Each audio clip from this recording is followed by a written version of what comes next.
तो आज भिडियो आपण मैंने जानीपारे कि जो मैंने सुभद्रा फॉर्म एप्लाय करते एपर्यंत पैसा पाई पारि ना आपण मान बहुत बड़ खुशी खबर। आपण मैंने जानीथे कि जितेबाला आपण मैंने बिना ओटीपी बिना फिंगरप्रिंट देके आपण मैंने फॉर्म एप्लाय करते तो सबकिछि तथ्य सरकार तरफ एप्रूव कर दि जाए। आपण मैंने स्क्रीन आगे देखिपे जो मानकर पेंडिंग थिला बर्तमान एप्रूव हो सारा।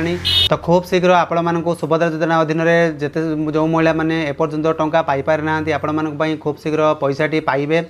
तो कौन रही आज अपडेट आपण मानक भिडियो संपूर्ण तथ्य जनई। जो मैंने चैनल को नुआ कर चैनल को सब्सक्राइब करने सह जो पाखर घंटी चिन्ह दबे नोटिफिकेशन ऑन कर दिंतु जहाँफल एमती नुआ नुआ लेटेस्ट इनफॉरमेशन यही चैनल थ्रू आपने जानीपारे। तो कौन रही आज अपडेट चलते कौन मध्य रिपोर्ट अनुसार आप सूचना जनाऊँ।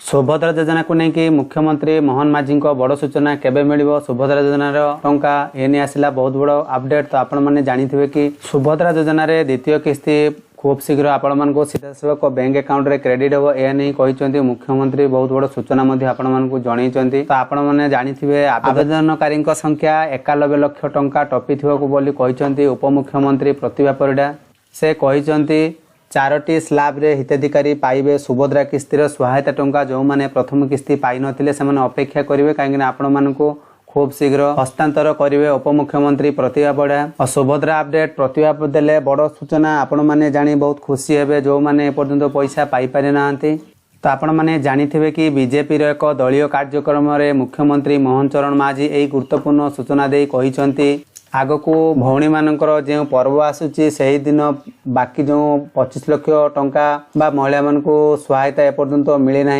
से आशा करी चाही बसीचंती बाकी 25 लाख महिला मान हस्तांतर करेंगे सुभद्रा योजना टंका ना मुख्यमंत्री कथा को अनुसरण कले। आसंता कौतिकिया कथा सामना को आसी दुर्गाष्टमी दिन अर्थात दशहरा 2 दिन पूर्व हुए तो यही सुभद्रा योजना टंका आपण मानक मिल पारे। तो आपण मैंने जानीथे कि दुर्गा पूजा महिला मान एक सरकार भेटी दे पारे बोली चर्चा होती। आग को ए संक्रांत रे आहरी स्पष्ट सूचना आसियो बोली कहुई। जदि आपण मैंने सुभद्रा योजना किसी प्रॉब्लम रोचे जदि आपण मैंने एपर्यंत डीबीटी आपण मैंने निज द्वारा चेक कर पारना डिस्क्रिप्शन तले आपण मानकर वीडियो अच्छी चैनल से वीडियो देखिए आपण डीबीटी कौ बैंक रे लिंक अच्छी आपण मैंने जानीपारे।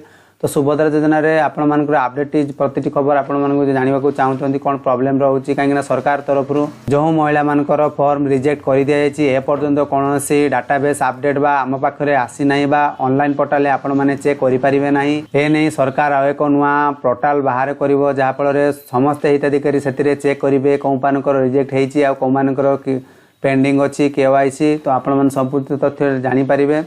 तो आहरी मध्य आपण मैंने जानीथे कि सुभद्रा योजना वर्तमान सुधा पाखापाखि 92 लाख महिला आवेदन कर सारी। आसंता सप्ताह भितर यही संख्या 1 कोटी पहुंचू बोली उपमुख्यमंत्री प्रतिभा परिडा कहते। आधार केवाईसी समय लगुवा कहीं आपण मैंने जानीथे कि जितेबाला बायोमेट्रिक अपडेट थर आपण मानकर फॉर्म टी सुभद्रा योजना फॉर्म टी आवेदन होची ई केवाईसी जो मानकर नथिबो सेमाने बैंक रे जाई कि ई केवाईसी करिवे आपण मानकर आधार कार्ड को मध्य ई केवाईसी करेंगे जहाँफल आप सुभद्रा फॉर्म आवेदन करेंगे। आ जो मैंने बिना ओटीपी बिना फिंगरप्रिंट देकी से एप्लाय करदे तो से कौन कर केवाईसी से आगामी किस्ती जो मैंने पाई जो मैंने पाई ना संपूर्ण गुरुत्वपूर्ण अपडेट ये आपको जनइली।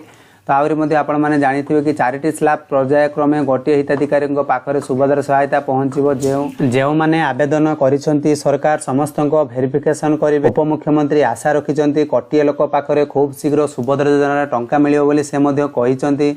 आपण मैंने धैर्य धरंतु एना आपण मैंने भी जानीथे सुभद्रा अनेक महिला मानकर निद हजई साराणी कहीं किए बैंक पाखक जाए अकाउंट चेक कर तो किए आधार ई केवाईसी अपडेट करुँच। यही परिप्रेक्षी उपमुख्य समस्त को धैर्य रखा अनुरोध करें सरकार जो डाटाबेस तैयारी कर प्रति मुहूर्त में आपण मान जो पैसा हस्तांतर कर केवाईसी अपडेट न जो महिला मानकर केवाईसी अपडेट थी से पहुँची जाऊँगी जो मान केवाईसी अपडेट थाई भी पाऊना कौन पाऊना से स्टाटस टी आपण मैंने किपरि चेक करेंगे संपूर्ण बार सरकार आ एक नुआ गाइडलाइन आसला आपण से जानीपारे मुझे भी जनई पारि। तो आपण मैंने जानीथे कि सुभद्रा योजना मार्च 8 पर एभली स्थिति हेब ना कौन योजन आरंभ टिके कष्ट होता है बोली कहते प्रतिभा परिडा कहीं आपण मैंने जानीथे सुभद्रा योजना लॉन्च करने पूर्व बहुत तत्क्षणात माने बहुत जल्दी आपण मान पैसाटी अकाउंट को हस्तांतर कर कहीं प्रथम किस्ती समय पाइबारे एभली स्थिति होती बोली से कहते तेणु मार्च 8 पर ସମସ୍ତେ ଏକା ସାଙ୍ଗରେ ସମସ୍ତେ ପାଇବେ ବୋଲି ଦ୍ୱିତୀୟ କିସ୍ତି ମଧ୍ୟ ଏହା ସମସ୍ତେ କୁହାଯାଇଛି ବା ଜଣାଯାଇଛି। ତ ସୁଭଦ୍ରା ଯୋଜନାରେ ଟଙ୍କା ପାଇବାକୁ ହେଲେ ଆପଣମାନେ ଅପେକ୍ଷା କରନ୍ତୁ। ଯାହାର କିଛି ଡାଉଟ୍ ଥିବ କମେଣ୍ଟ ସେକ୍ସନ୍ ଲେଖିକି ପଚାରି ପାରିବେ। ଆଉ ଯେଉଁମାନେ ଚ୍ୟାନେଲକୁ ନୂଆ କରି ଆସିଥିବେ ଚ୍ୟାନେଲକୁ ସବସ୍କ୍ରାଇବ୍ କରିବା ସହ ଯେଉଁ ପାଖରେ ଘଣ୍ଟି ଚିହ୍ନଟି ଦେବେ ନୋଟିଫିକେସନ୍ ଅନ୍ କରିଦିଅନ୍ତୁ, ଯାହାଫଳରେ ଏମିତି ନୂଆ ନୂଆ ଲେଟେଷ୍ଟ ଇନଫର୍ମେସନ୍ ଏହି ଚ୍ୟାନେଲ୍ ଥ୍ରୋରେ ଜାଣିପାରିବେ। ତ ସେତିକି ପର୍ଯ୍ୟନ୍ତ ରହୁଛି। Bye bye, take care.